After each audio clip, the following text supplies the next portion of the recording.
Jetpur Junagadh road પર આવેલ ટીવીએસ મોટરસાયકલના શોરૂમમાં ચોરી કરનાર કર્મચારીને તેના પિતાએ જ પોલીસમાં પકડાવી દીધો હતો।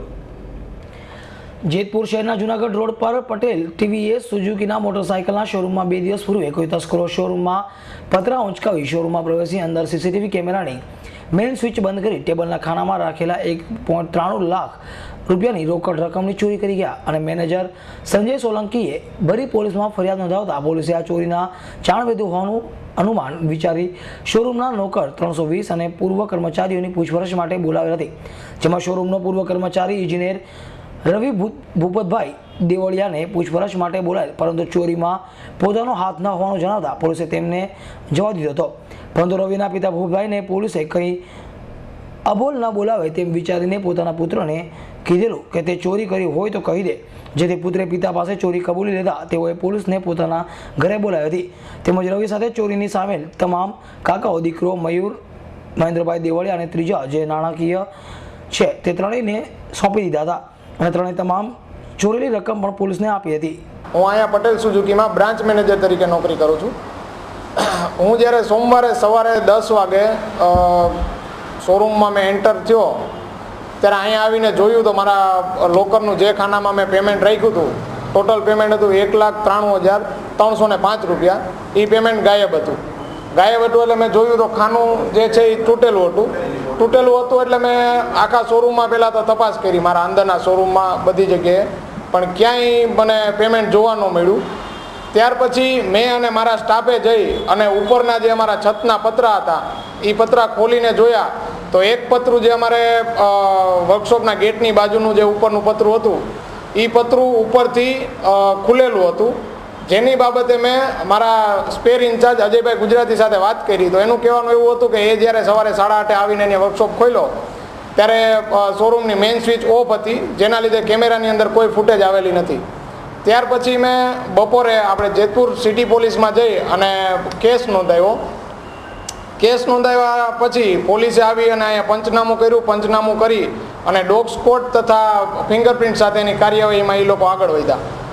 ના, શંકા કરવા જેવો તો કોઈ વિષય નહોતો, પણ જે લોકો મારે અહીંયા વસ્તુ એવી હતી કે મેઇન સ્વિચ બંધ કરીને ચોર અંદર ઉતરેલા હતા, એટલે મેઇન સ્વિચ બંધની અમારા સ્ટાફ સિવાય બીજા કોઈને ખ્યાલ નહોતો કે મેઇન સ્વિચ કઈ જગ્યાએ છે ને જેનાથી કેમેરા બંધ થાય છે।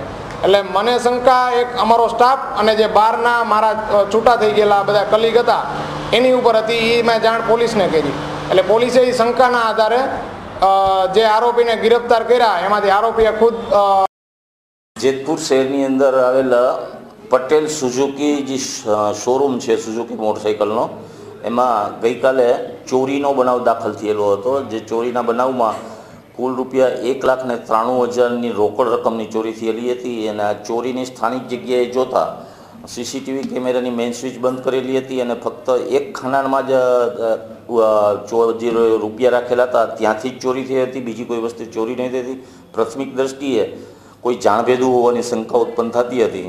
ત્યાર પછી શોરૂમના મેનેજર પાસેથી માહિતી મેળવેલી, તાજેતરમાં એમની પાસેથી છૂટા થયેલા માણસોની વિગત મેળવતા અગાઉ અહીંયા નોકરી કરતો રવિ ભૂપતભાઈ આહિર અને બીજો છે મયુર મહેન્દ્રભાઈ આહિર, આ બંને ત્યાં એને નોકરી કરતા હતા અને ત્યાંથી છૂટા થયા પછી એને કોઈ બાબતે ઝઘડો થયેલો હતો મેનેજર સાથે કે સંચાલકોના બીજા માણસો સાથે, અને એનો બદલો લેવા માટે ચોરીનું પ્લાનિંગ કરેલું અને પરમ દિવસે રાત્રે શોરૂમના પતરા ઉચકાવી અંદર પ્રવેશી મેઇન સ્વિચ બંધ કરી અને ટેબલના ખાનામાંથી કુલ 1,93,000ની ચોરી કરેલી હતી, જે તમામ 1,93,000 રિકવર કરવામાં આવેલ છે। બંને આરોપીઓને અટક કરવામાં આવેલ છે અને મદદગારીમાં એક બાળ આરોપી પણ હતો, એની કાયદેસરની કાર્યવાહી કરવામાં આવશે।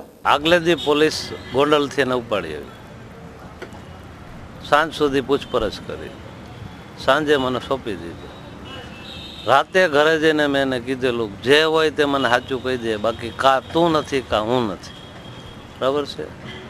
છોકરો સવારે માની ગયેલો છે એટલે મેં પ્રિયદનભાઈનો કોન્ટેક્ટ કરેલો છે।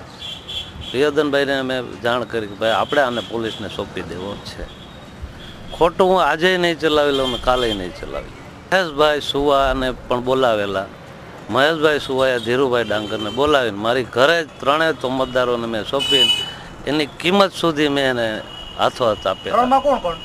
એક છોકરો નાનો હતો, મારા દીકરાનું નામ રવિ છે, મારા મોટા ભાઈના દીકરાનું નામ મયુર છે, અને નાનાની કાંઈક ઉંમર ઘટતી હતી તો જે પોલીસે શું કર્યું મને ખબર નથી. ત્યારે એની પાસે 183 આપણે સોંપેલા ધીરુભાઈને. પછી ધીરુભાઈ એવું કીધેલું કે આમાં હજી 10,000 ઘટે. 10,000 ઘરના મેં ભેળવેલા. હર્ષ ભાલિયા, S9 ન્યૂઝ, જેતપુર.